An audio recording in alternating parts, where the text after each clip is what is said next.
최영순 전도사입니다. 2020년 8월 22일 오늘의 말씀 묵상을 나눕니다.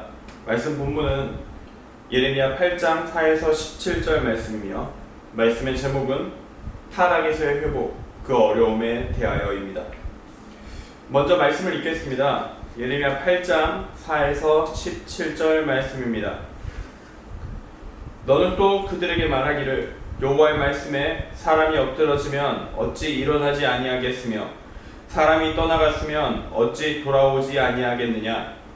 이 예루살렘 백성이 항상 나를 떠나 물러가면 어찌하느냐. 그들이 거짓을 고집하고 돌아오기를 거절하도다.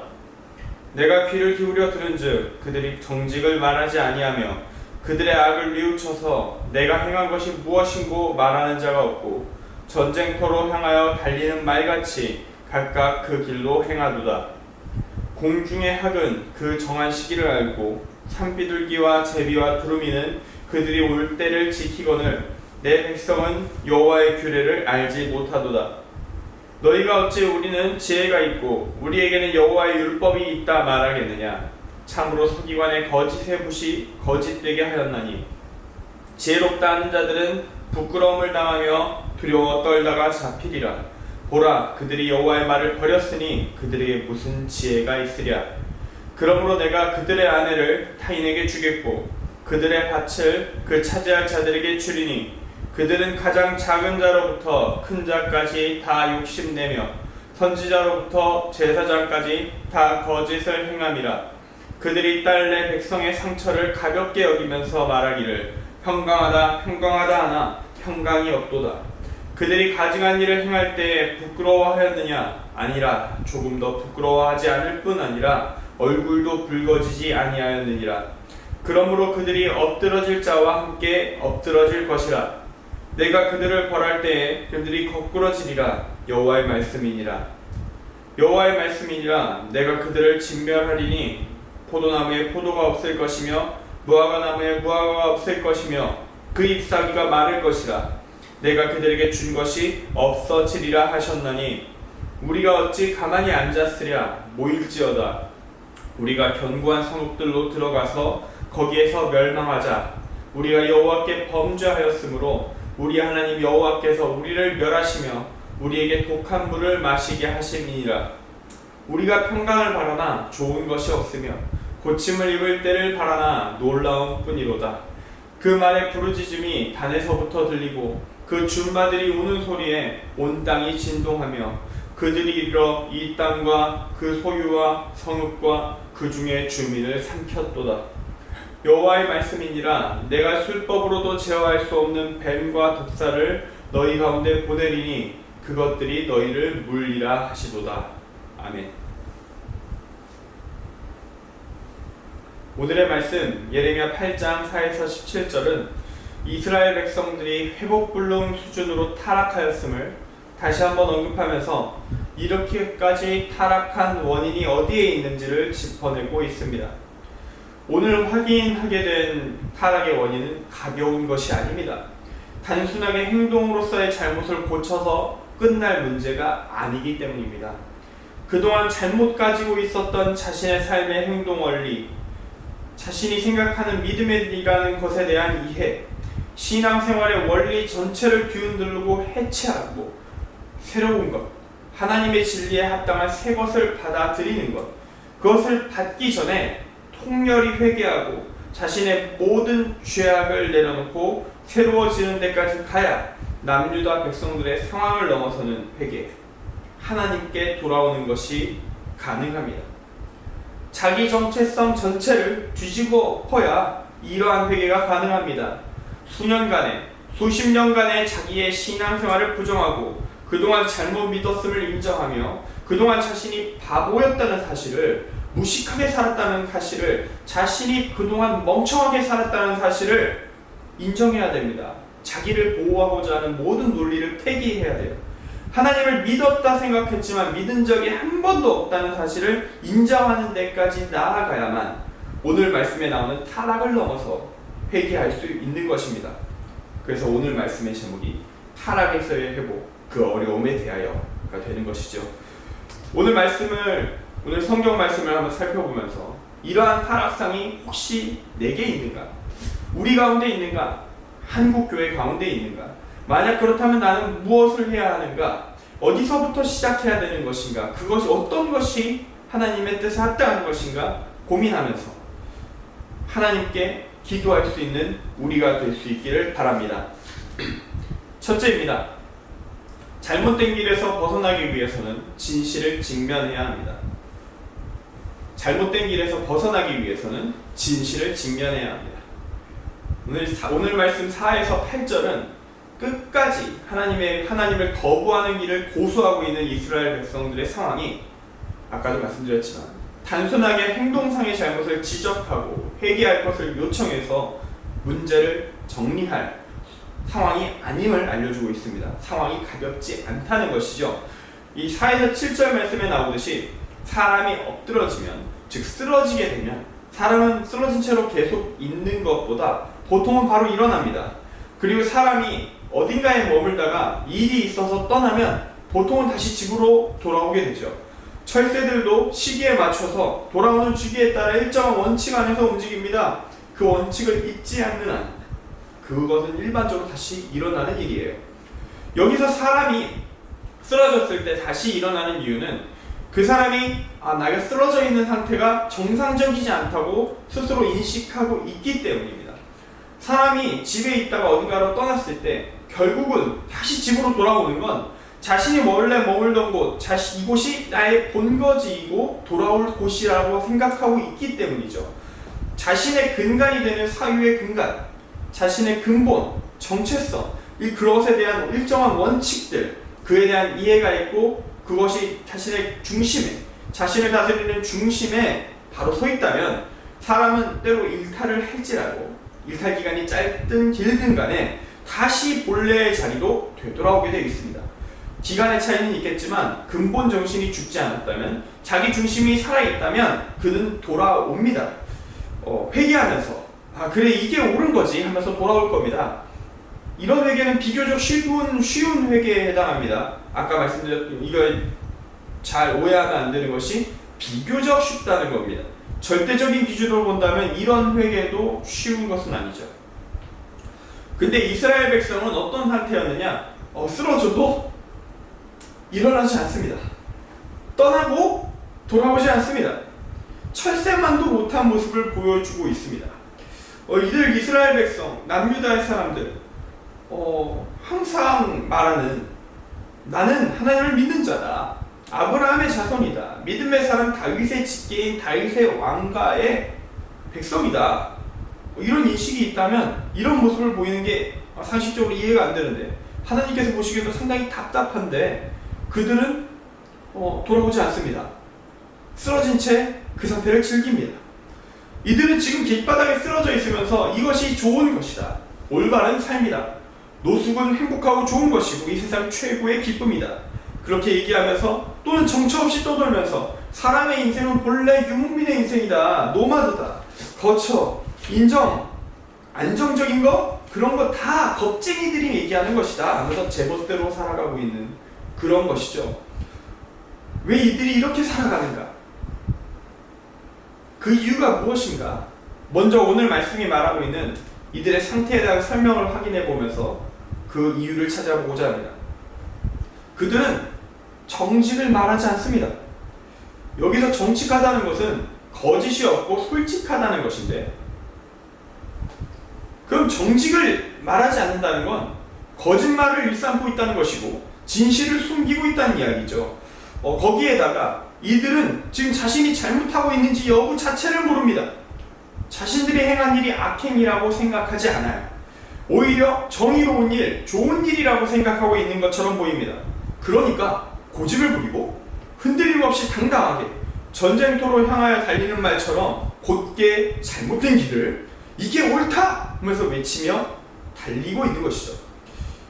하나님의 기준으로 볼 때는 분명히 악행인데 잘못된 것인데 이들은 지금 이렇게 말합니다. 아닌데 그게 아니야. 이게 선이야. 내가 뭐가 잘못했다는 거야? 나에게 문제를 제기하는 너희가 잘못된 거야. 라고 큰 소리로 오히려 치고 있는 것이죠. 왜 남유다 사람들이 이 꼴이 되었는가? 7절 말씀이 그 이유를 말하고 있어요. 하나님이 보시기에 이들의 문제는 어디에 있었느냐? 여호와의 규례를 모른다. 여호와의 말씀을 전혀 모르고 있다. 이것이었어 것입니다. 그런데 더 기가 막힌 게 있습니다. 하나님이 봤을 때 얘들은 하나님의 말씀을 몰라요. 자신의 뜻을 전혀 모른단 말입니다. 그런데 이들은 당당하게 이렇게 외치고 있어요.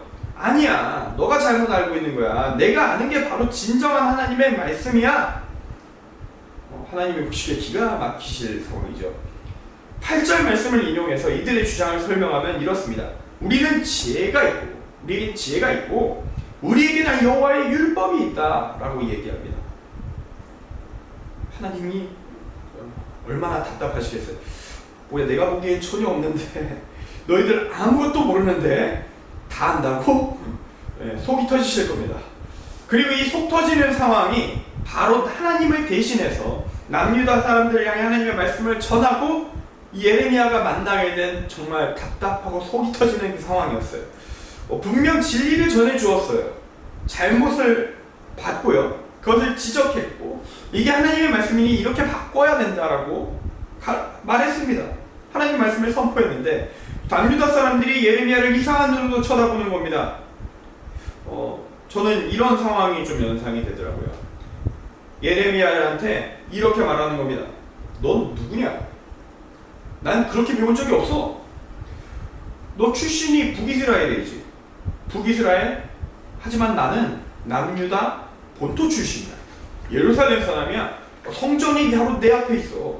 내가 하나님을 잘할까? 너가 잘할까? 답이 나와 있잖아. 진리가 나한테 있어. 너가 아니라. 이런 무시를 예레미야가 당하지 않았을까요? 진실을 알려줘도 그 진실을 직면하고 진지하게 숙고하고 나 자신을 깊게 돌아보지 않으면 우리는 진실을 외면하기가 정말 쉽습니다. 신앙생활의 영역으로 치면 잘못된 신앙생활이 길면 길수록 신앙생활만이 아닙니다. 사실은 어떤 사상이든 어떤 이데올로기든 뭔가에 심취해 있다가 진리를 딱 만났다. 자신의 생각을 깨버리는 뭔가를 만나면 사람은 보통 거부를 하게 되어 있어요. 왜냐? 자기가 흔들리거든요. 자기가 아프거든요. 아픈 건 싫은 거잖아요. 그래서 진지하게 그것의 진리 여부를 따지지 않고 고민하지 않고 그냥 맞짱을 뜹니다. 그냥 싸워버리죠. 사실은 싸우기라도 하는 게 정말 좋은 거예요. 싸움이라도 하면 다행입니다. 싸우는 사람이 좋은 사람이면 가능합니다. 이 예의를 아는 논객이면 싸움의 가운데서도 뭔가 좋은 게 나올 수 있어요. 이성이 살아있는 논객이라면 싸우는 과정 중에서 진리를 받아들일 가능성이 있습니다. 예를 들어 제가 읽었었던 책 중에서 누가 진짜 하나님인가 라는 책의 저자인 나빌 쿠레시라는 분이 계신데 지금은 고인이십니다. 위암으로 투병하시다가 돌아가셨는데 기독교 변증가셨어요. 근데 이분의 태생은 아주 독실한 이슬람교인입니다. 그분이 미국에서 대학생으로 있을 때 이슬람교인, 진짜 진지한 이슬람교인, 믿음에 투철한 이슬람교인으로서 진지하게 이슬람교를 친구들에게 계속 전했어요. 열심히 전도했습니다. 근데 그가 만난 사람이 누구였느냐? 신앙에 진지한 기독교인 친구를 만난 거예요. 진지한 자 둘이 만나자 그러면서도 서로를 적대하지 않습니다. 진짜 치열하게 누가 진리를 소유하였는가 하면서 싸우는 거죠. 논쟁. 생산적인 서로가 서로를 알아가는 진정한 소통, 그러한 논쟁이 이루어졌습니다. 그런 치열한 논쟁 가운데 그럼 그 친구 나빌 쿠레시는 이분을 끝까지 전도하려고 애쓰고 이 기독교인 친구분도 끝까지 나빌 쿠레시를 전도하려고 애를 쓰고 있는 것이죠. 이 치열한 그들은 결국 그런데 계속 논쟁을 벌이면서도 친구가 됐고 같이 이런 종교 간 대화를 하는 동아리를 만들고 매번 논쟁하며 살며 이거 싫어하는 사람도 있겠지만 이런 분들이 있습니다. 저도 개인적으로 이런 분들 참 좋아하는데 이렇게 사는 경우들이 있습니다. 그렇게 하다가 이 나빌 쿠레시는 결국에는 그렇게 연구를 공부를 거듭함을 계속 자기 종교를 이슬람교를 변호하려고 애를 쓰고 변호하기 위해 상대편을 알려고 공부하고 그 결과 개종을 하셨습니다. 그리고 그동안 배운 것, 그동안 훈련한 것을 바탕으로 그리고 좋은 사람들과 함께 잘 연결이 되어서 기독교 변증가로 활동하셨고 그렇게 그리스도인으로 돌아가셨습니다. 이런 특별한 케이스가 존재합니다. 싸움 가운데 진리를 깨닫는 역사가 있다. 신뢰가 있다는 거죠. 이성적인 사람, 이성적인 논쟁과 기질을 가진 사람에 한해 저는 다른 경우는 좀 쉽지 않을 수도 있겠다는 생각을 합니다. 그렇다면 싸움이 진리를 받아들이는 과정이, 싸움이 서로 간의 폭력과 서로 간의 주먹과 상처만을 입히는 그런 게 아니라 진짜 진리를 받아들이는 아름답고 은혜롭고 그 가운데서 친구와 우정이 싹트는 그런 일이 될 수도 있습니다. 신뢰가 있으니까 그래도 믿을 만한 부분이 있는 거죠. 그러나 다른 경우라면 아까 말한 것도 사실 솔직하게 상당히 긍정적으로 문제가 풀린 케이스인데, 다른 경우 감정적인 전투와 폭력이 오가는 전투로 바로 전환될 가능성이 매우 높습니다. 그래서 싸움은 별로 긍정적인 경우보다 부정적인 경우가 훨씬 많을 거예요. 그런데 싸움보다 더 안 좋은 케이스가 있고요. 그 안 좋은 케이스가 솔직하게 더 비율이 높을 겁니다. 그건 바로 외면이고요, 비아냥이고요, 무시입니다. 사람은 자기 정체성 흔들리는 걸 좋아하지 않아요. 특히 자신이 장기간에 걸쳐서 인생을 걸어왔었던 어떤 신념에 대한 것을 흔드는 것이라면 더욱더 싫어합니다. 내 인생이 부정당하는 것 같잖아. 그래서 보통은 무시로 대응이 이루어지거나 자기가 힘이 있으면 그쪽을 제압해서 죽여버려요. 만약 강제적인 직면이 벌어질지라도 끝까지 방어하고 기제를 유지해서 진실을 외면하기도 합니다. 완벽한 증거가 나왔어도 그걸 어떻게든 회피할 또 다른 가짜 논리를 만들어내는 거죠.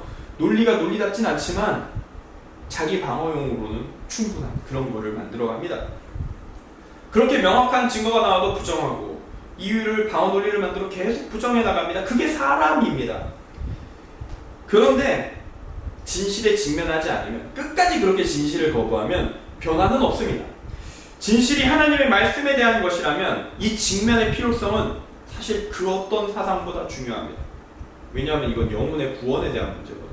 죽고 사느냐의 문제입니다. 영원한 죽음을 맞이하느냐, 영원히 사느냐에 대한 문제이기 때문입니다.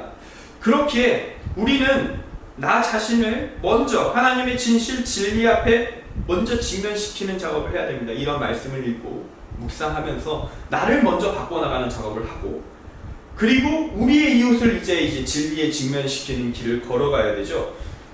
우리가 사랑하는 사람, 그리스도인이라면. 그리고 끝내는 원수까지도 이 진리에 직면시켜야 합니다. 거기까지 가야 됩니다. 내 이웃을 내 몸과 같이 사랑하라고 말씀하시지 않았습니까? 예수님의 말씀이죠. 원수를 사랑하라고 또한 말씀하셨죠. 연결이 되는 겁니다. 나를 사랑한다면 진리의 나를 직면시켜야만 합니다. 이웃을 내 몸처럼 사랑한다면 이웃을 진리에 직면시켜야 합니다. 그리고 마지막에는 이웃의 범주는 원수까지 확장되게 되어 있어요. 그렇게 원수까지 진리에 직면시켜 나갑니다. 매우 힘들겠죠.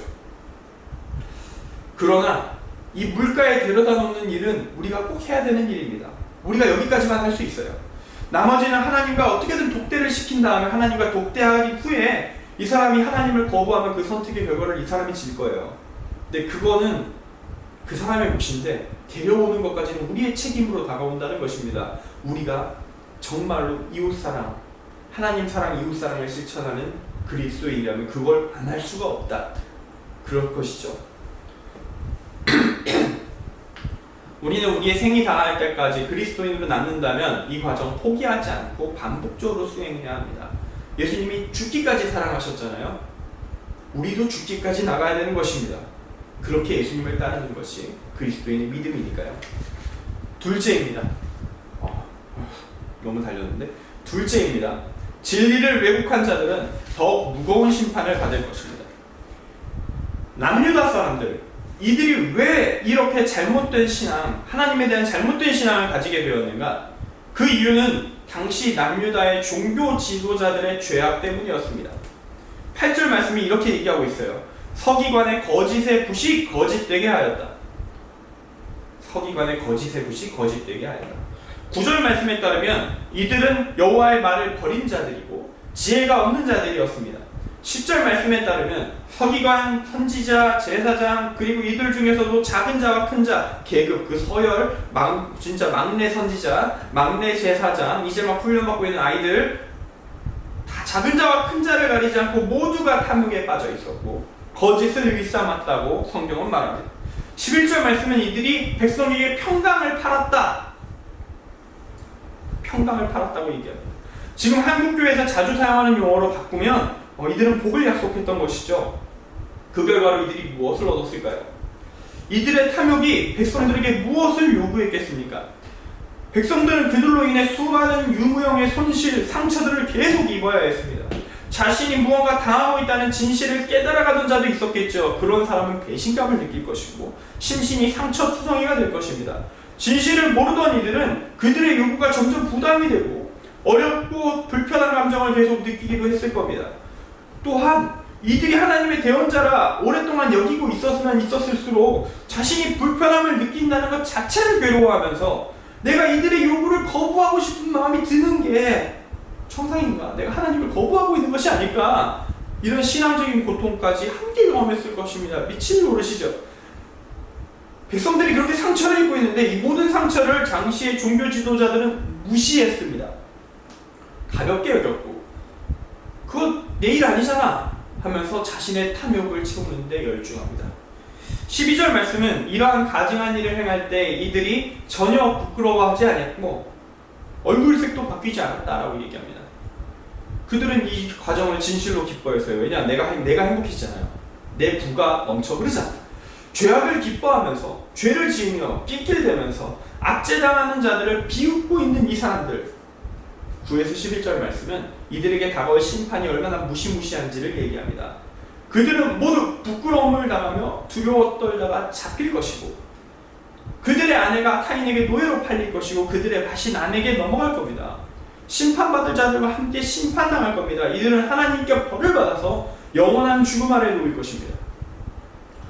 이 두 번째 대지에 담겨진 하나님의 말씀은 저와 같은 사실 교역자들을 향한 말씀입니다. 목회자들을 향한 하나님의 말씀입니다. 오늘 말씀을 묵상하고 설교문을 작성하면서 마음속에 떠오르는 말씀이 있습니다. 이 말씀을 읽으면서 먼저 나 자신을 하나님 앞에 바로 세우기 결단하면서 두 번째 대지를 마치려고 합니다. 야고보서 3장 1에서 12절 말씀입니다. 내 형제들아, 너희는 선생된 우리가 더 큰 심판을 받을 줄 알고 선생이 많이 되지 말라. 우리가 다 실수가 많으니 만일 말에 실수가 없는 자라면 곧 온전한 사람이라 능히 온몸도 굴레 씌우리라. 우리가 말들의 입에 재갈 물리는 것은 우리에게 순종하게 하려고 그 온몸을 제어하는 것이라. 또 배를 보라. 그렇게 크고 광풍에 밀려가는 것들을 지극히 작은 키로서 사금의 뜻대로 운행하나니 이와 같이 혀도 작은 지체로 돼 큰 것을 자랑하도다. 보라, 얼마나 작은 불이 얼마나 많은 나무를 태우는가. 혀는 곧 불이요, 불의의 세계라. 혀는 우리 지체 중에서 온몸을 더럽히고 삶의 수레바퀴를 불사르나니 그 사르는 것이 지옥불에서 나느니라. 여러 종류의 짐승과 새와 벌레와 바다의 생물은 다 사람이 길들일 수 있고 길들여 왔거니와 혀는 능히 길들일 사람이 없나니 쉬지 아니하는 악이요 죽이는 독이 가득한 것이라. 이것으로 우리가 주 아버지를 찬송하고 또 이것으로 하나님의 형상대로 지음을 받은 사람을 저주하나니 한 입에서 찬송과 저주가 나오는도다. 내 형제들아, 이것이 마땅하지 아니하니라. 샘이 한 구멍으로 어찌 단물과 쓴물을 내겠느냐. 내 형제들아, 어찌 무화과 나무가 감람 열매를 포도나무가 무화과를 맺겠느냐. 이와 같이 짠 물이 단물을 내지 못하느니라. 아멘. 셋째입니다. 하나님은 위기 상황에서의 거짓된 회개에 속지 않으십니다. 위기 상황에서의 거짓된 회개에 속지 않으십니다. 13절부터 17절 말씀은 다시 종교 지도자들이 특별하게 구별하지 않고 종교 지도자들을 특별하게 따로 구별하지 않고 남유다의 죄악으로 인해 국가 전체에 임할, 이 백성 전체에 임할 하나님의 심판에 대해서 이야기하고 있습니다. 남유다가 누리던 모든 것 하나님이 주신 것이었습니다. 이제 하나님은 그들에게 주신 축복 다 거두어 가실 것입니다. 16, 17절에 따르면 이들은 이제 국가가 무너질 위기, 강력한 적의 침공을 경험하게 될 것입니다. 단지역, 북쪽에서 들려오는 말의 부르짖음, 준마들이 우는 소리와 그들의 말발굽 소리가 울리는 어마어마한 진동, 남유다를 무너뜨린 바벨론 제국의 침공을 연상케 하는 말씀의 내용입니다. 이제 이들은 이 하나님이 허락하신 적군의 침공, 보호를 다 걷어가셨으니까, 가호를 다 걷어가셨으니까 이제 허락하신 그 적군의 침공으로 인해 모든 것을 잃게 될 것입니다. 뒤늦게 인간적인 방비를 하겠죠. 최선을 다해 할 겁니다. 견고한 성읍에 들어갈 것입니다. 그래도 망하는 거 외에는 별 수가 없을 겁니다. 죽을 자리를 정했을 뿐이라는 것이죠. 오늘 말씀에서는 망하기 직전에 포위를 당한 후에 아무리 죄를 깨닫고 회개한다 하더라도 문제가 해결되지 않는다고 얘기합니다. 가끔 이런 이야기를 우리는 가볍게 할 때가 있습니다. 그런 얘기를 또 듣기도 하고요. 나중에 죽기 전에 회개하면 되잖아. 이런 이야기 하죠. 죽기 전에 회개하면 된다. 지금 좀 엉망으로 살고. 그런데 오늘 말씀은 그런 회개가 받아들여지기 어렵다는 사실을 이야기하고 있습니다. 사실 합리적으로 우리는 압니다. 이런 극한 상황에서의 회개가 진실되기 어렵다는 사실을 우린 잘 알 수 있어요. 순간적인 위기 상황 속에서 싹싹 빌다가 나중에 뒤통수 치는 경우 너무 많이 알고 있습니다. 사회가 그런 경우 너무 많다는 걸 우린 역사를 통해서 그리고 우리의 삶 속에서 소소하게 느끼고 살고 있습니다. 그리고 하나님은 우리의 마음을 꿰뚫어 보시는 분이시잖아요. 그런 분이 얄팍한 수에 당하실까요?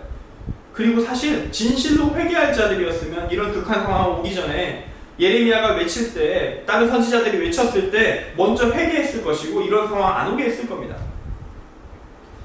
이제 말씀을 정리하겠습니다. 오늘 다시 한번 남유다의 타락상을 직면하면서 우리를 돌아보는 시간을 가졌습니다.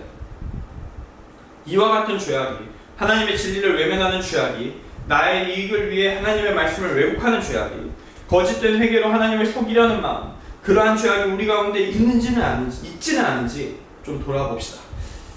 주님 앞에 단독자로 섰을 때 한 점 부끄러움이 없다. 그런 존재가 있을까요? 그건 불가능하겠죠. 그러나 모든 순간 나를 돌아보면서 죄악된 나를 죽이고 하나님 앞에 바로 선 나를 되살리는 것은 가능할 것 같습니다.